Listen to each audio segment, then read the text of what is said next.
Joining us now in the specialties hotline is a man we've known for quite some time. He is the retiring athletic director for the Penfield Central School District. His name is Pete Shambo. Pete, welcome to the Connors and Ferris High School Sports Show, brought to you by Salvador's Pizza. And congratulations, getting to the finish line. 35 years in the business, 21 at Penfield, 14 previous to that at Geneseo. Congratulations, sir. Thanks, Jeff and Steve, for having me. A lot of my peers are sending me emails and communications about them being envious and wishing they could go too. And I keep telling them, my career's been about competition. I will either be a coach or an administrator and athletic director, and I kind of feel a little bit like I'm quitting in the middle of the game. But instead, I just announced that I have to leave at halftime. I've got another place I got to be, I guess. So. Did COVID play a factor in this? Or were you going to do this no matter what was going on in the world? COVID played about a 3-month factor. I originally had told the district, in particular my superintendent, I was going to leave in March. And my intent is to do a through hike of the AT starting March 15th. And I figured 15 days was plenty for me to, get my affairs in order and go. But around the end of June, I just realized how stressful it had been through the spring. Where we were going was so much up in the air, and I did not want to find myself leaving a job and a position that I've always loved in a situation where I was unhappy. And I can say with an honest smile that I love this job. I certainly love this district. I love the people I work with. It's the right time to go. So Pete, Jeff touched on the Geneseo in the last 35 years, but let's go back even further. When did you fall in love with sports, and when did the coaching athletic director path come into focus for you? Well, it's kind of not a straight line story like anybody else's.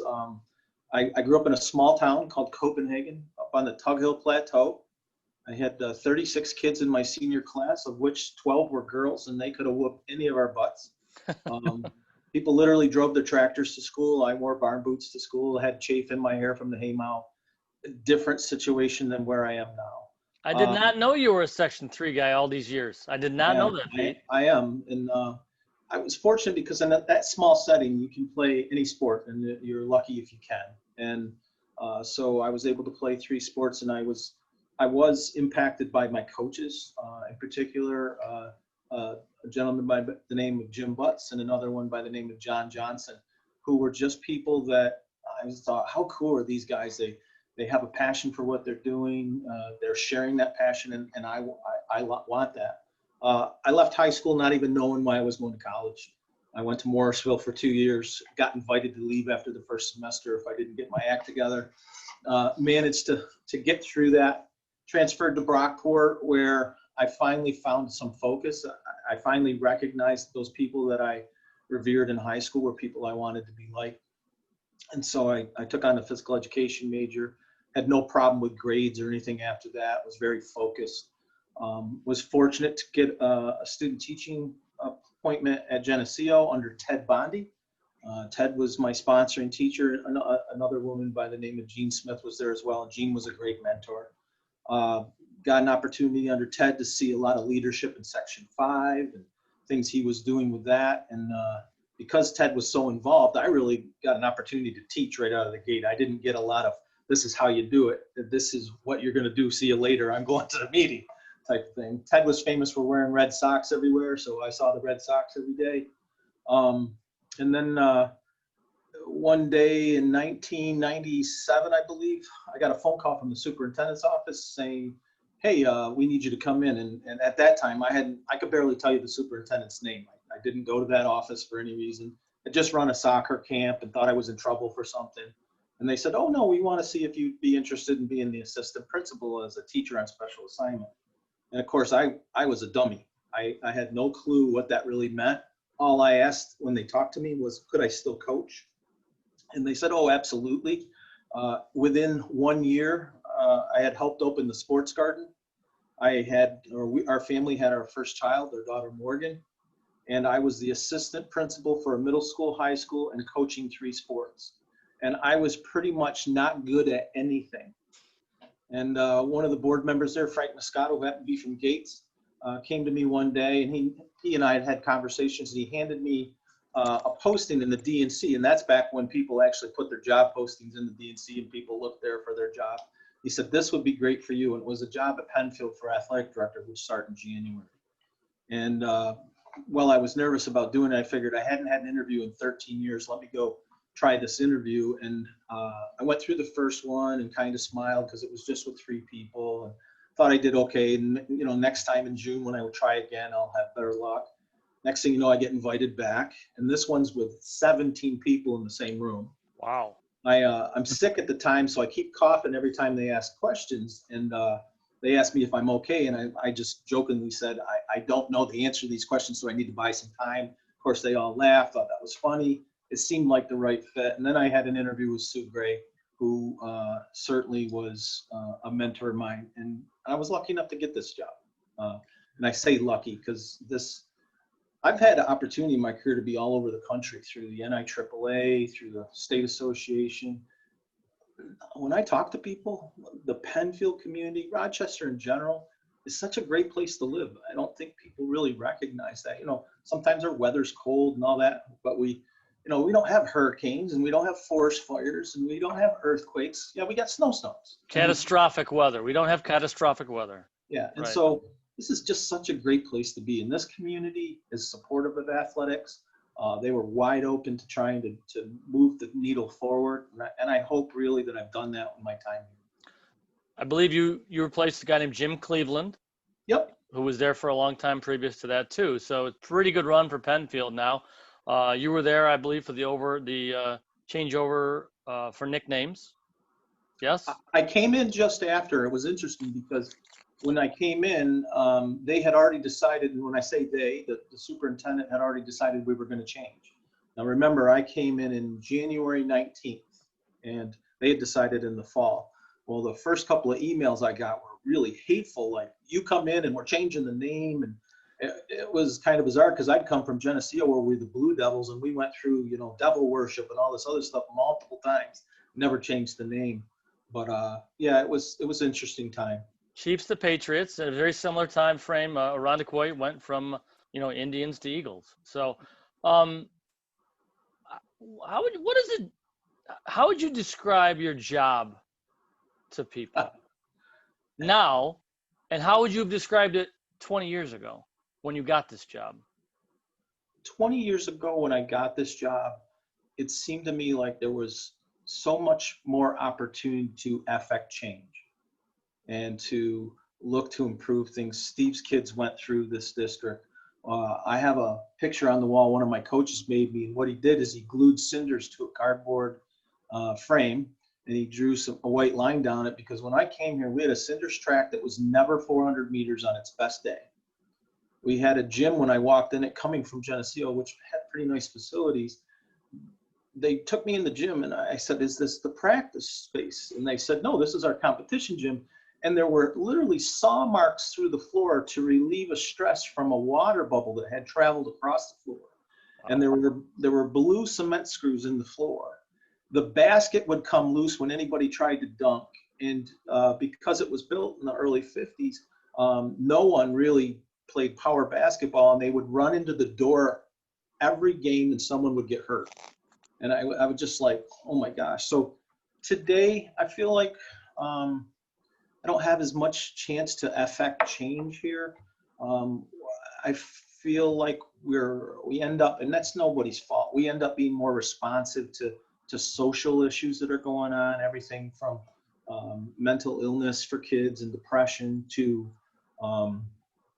equity in sports and equity in in life in general. And so we're getting a lot of external stuff that comes in. We're not able to do positive things in our own buildings as much as we used to. Now, people, look behind him, Steve. Right? Right. That was my next question. Go for it, Steve. What? Pete, you mentioned right off the top your plans to through hike the AT. That's the Appalachian Trail, and the scene behind you. And could you talk about your plan to what it is, and just your love for the outdoors? Sure. So again, I grew up in rural upstate New York, so we got 3 TV stations if somebody held the antenna. So you didn't spend a lot of time inside. And as a farm kid, we had, fields and woods. And so as an adult, I've just gravitated to the outdoors. And when my mom was in the hospital, the first time she was dealing with cancer, I happened to read a book called Hiking Through. And it really opened my eyes to what hiking was, actually long distance hiking. And so over the last 5 springs and over about the last decade, I've really been interested in long distance hiking. And every spring break, when everybody else was going to Myrtle Beach, I would throw a backpack on my back and I would travel south. I started at Springer Mountain in Georgia, which is the beginning of the Appalachian Trail. And I would hike about 100 miles a week and then travel home on that Saturday or Sunday and come back to school. And while everybody else was talking about their sunburn and, what a great time it was on the beach, I was still wishing I was back on the trail all the time. And so, I've been married for 36 years to the best person possible. And, Gail's supportive, she's not ecstatic about me going on this hike, but she understands that it's just kind of a gift to me after 35 years in a job I've loved. I keep telling people I'm hoping to scrub out the pipes a little bit and freshen, myself up I'd like to get more fit, all sorts of things. And I think 5 months of hiking north on a 2,193 mile trail will allow me a lot of think time. And I can step off that trail and go into the next part of my life pretty good. That's Steve, awesome. I'm going to get, yeah, it is awesome. I see, we're Facebook friends. I see what you do in your spare time, and it's certainly a lot with the outdoors. Steve, I'm going to give you the last question with Mr. Pete Shambo here on our specialties. Wow. I had a couple more, but Pete, I know that as an athletic director, you're not supposed to have favorite teams or favorites, but, just through everything, the unified program. Oh, yeah. And your passion for that and where that came from and what the opportunity that gives to kids in schools. Yeah. I think that's probably a regret of mine that we did not discover or even think about, shamefully, unified sports sooner. The reward that not only those kids receive, but the feeling that they give back to us through that really gets back to why all of us got involved in athletics to begin with. The pure joy of competing, to see somebody who's never played in front of a crowd make a layup, and it's like a bazillion-dollar thing, and you cannot capture that moment. And if you could put that in a bottle, I think it'd cure all problems around the world, truthfully. You go to unified bowling and the way that's set up, and there's a partner, and the way those 2 kids have connected, and 2 kids in a school, maybe 2 kids in a community who would have never intentionally crossed paths, become best friends. And the high fives in the hallway to a kid who normally might have been passed by and not even looked at. The joy that brings this community, all communities that participate. If there's a director out there listening and you haven't taken your school in that direction, you will never regret that experience and the joy that you see and give to other people. So, I'm thankful again to be part of that, being involved with Denny Freeze, who really helped us take the lead on that. Denny's always been a mentor, and I would just tell you, among the top 2 things that I've ever done in my life would be unified sports. It really is the best of interscholastic, even just within the schools, setting for a team. Well, Pete, we could talk for an hour, but we have some other guests to come up later on in the program. Thanks for all your cooperation over the years with myself, I know with the Democrat Chronicle and Steve Bradley, and putting together stuff for us, helping us do our jobs. And we wish you obviously the best of luck moving forward.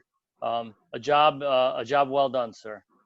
Thank you. Thanks to the 2 of you guys. I don't think print media is given the credit that it should be or should have. And I had my own secretary today asking about an article that was written about her son. She asked me to ask you about him. His name was Cosmo Sicker, and you said it was the best name ever in Section 5 soccer. So, the impact that you guys have had on people is unbelievable. And I really want to thank you having me on for this interview. You Well- bet, Pete. And Jeff's a huge Van Halen guy, so the only thing I can think of is happy trails. Perfect. Thanks, guys. We'll take our first break. As we do that, I want to tell you, Pete, stay well, sir. Thank you. Thank you. I want to tell you about one of our great sponsors, Bath Fitter, one of the top cities in the country, top regions in the country. It's because they do great work.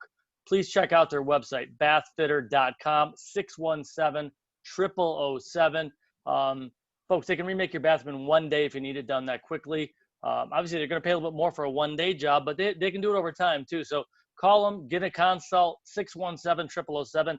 Thanks to Bath Fitter supporting our show. Without them, we couldn't be talking about your teams, your schools, and your athletic administrators like Pete Shambo. We'll take our first break. You're listening to the Connors and Ferris High School Sports Show. We're brought to you by Salvatore's Pizza.